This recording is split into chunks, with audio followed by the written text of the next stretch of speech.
La sécurité, on y pense tout le temps. C'est un besoin vital, non? Mais est-ce que c'est juste une question de porte bien fermée ou d'alarme? Qu'est-ce que ça veut dire vraiment se sentir en sécurité, au plus profond de soi, dans son corps, dans sa tête? Eh bien, c'est justement ça qu'on va décortiquer ensemble. Allez, petite question directe. Là, maintenant, tout de suite, est-ce qu'on se sent vraiment en sécurité? C'est une question qui a l'air simple comme ça, mais en fait, la réponse est loin d'être évidente. Parce que ça va bien au-delà de ce qui nous entoure. Et c'est là que notre plongée commence. En fait, la sécurité, c'est pas un bouton on-off. Non, c'est beaucoup plus subtil. Imaginez plutôt une de ces poupées russes. Vous voyez, il y a plusieurs couches emboîtées les unes dans les autres. Et c'est exactement ce qu'on va faire. On va ouvrir chaque poupée l'une après l'autre pour voir ce qui se cache tout au fond. Alors, on commence par la toute première couche, la plus profonde, la base de tout en fait. Celle qui se trouve à l'intérieur même de notre corps. Parce que oui, avant d'être une idée dans notre tête, la sécurité, c'est d'abord une histoire de biologie. C'est une sensation. C'est ce moment, vous savez, où notre système nerveux arrête de clignoter en rouge, danger, danger, et passe enfin en mode « Ok, tout va bien ».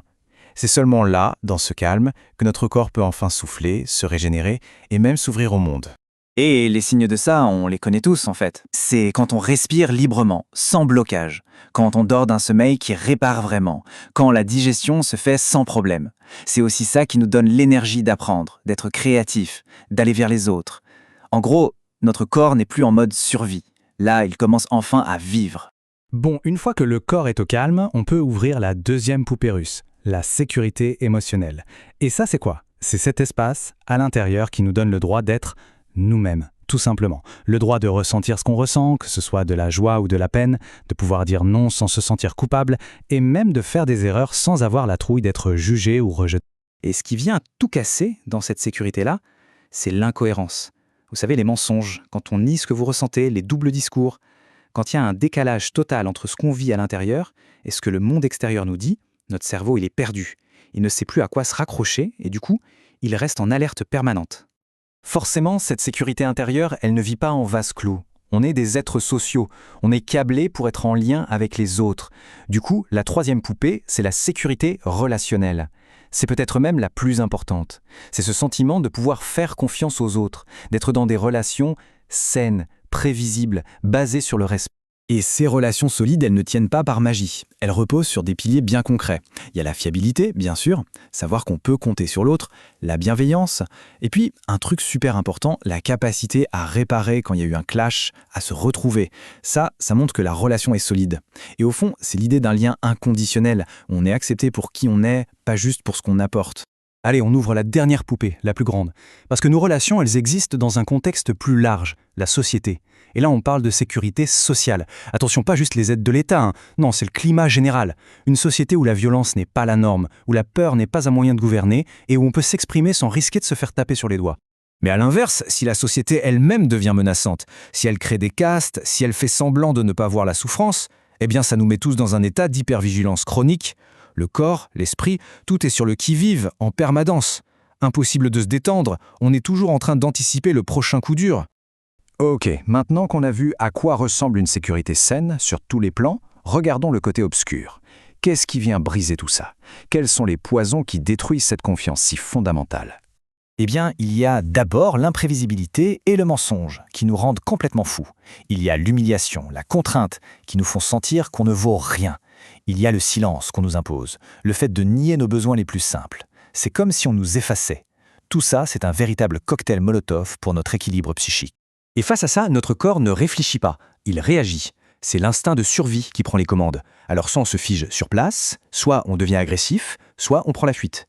Parfois même, notre esprit se déconnecte, c'est la dissociation, pour ne pas sentir la douleur. Mais à force de se battre comme ça, la seule issue, au bout du compte, c'est l'épuisement complet. Bon, je sais, le tableau est un peu noir, mais, et c'est ça la bonne nouvelle, la sécurité, ça se construit. Ce n'est pas un truc magique qui nous tombe dessus, c'est une compétence, une pratique de tous les jours. Alors, concrètement, comment on fait pour la bâtir ou la rebâtir? Eh bien, tout commence par soi.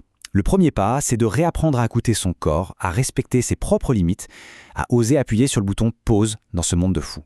C'est vraiment l'idée de se créer des petits îlots de sécurité, des bulles de calme, même si autour c'est le chaos. Ensuite, au niveau des relations. Là, ça veut dire être clair sur ses limites, oser dire les choses même quand c'est difficile, apprendre à réparer après une dispute plutôt que de faire comme si de rien n'était. C'est choisir d'écouter l'autre, vraiment, sans chercher à avoir raison à tout prix. En gros, c'est renoncer au jeu de pouvoir. Et enfin, au niveau de la société, là c'est un vrai projet collectif. Ça passe par le fait de protéger les plus fragiles, de créer des lieux où la parole est sacrée, où l'on peut vraiment s'écouter.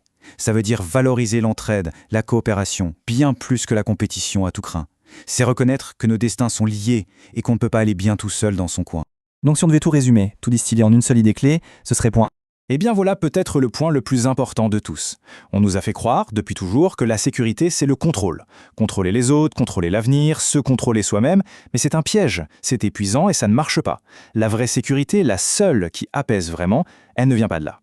Elle est fondée sur 3 piliers complètement différents, la fiabilité, la vérité et le respect. Voilà, c'est ça la phrase à retenir. La sécurité, ce n'est pas le contrôle. C'est la fiabilité, la vérité et le respect du vivant.